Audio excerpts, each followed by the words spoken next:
ये जो इमरान खान जी ने जेल फेंक दिया, तो 10 साल आसिफ अली जरदारी को इमरान ने जेल में फेंका था। बेनजीर भुट्टो जब बिलावल को और बख्तावर को लेके सड़कों पे फिर रही होती थी जेलो जेल, इमरान ने भेजा था? नहीं।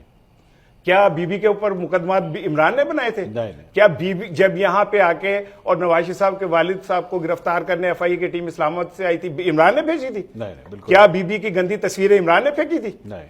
क्या मोहतरमा वालिदा जो हैं बीबी की, उनका सर फटा था, जहां 12 टांके लगे थे, इमरान ने गिरफ्तार किया था? नहीं, बिल्कुल नहीं।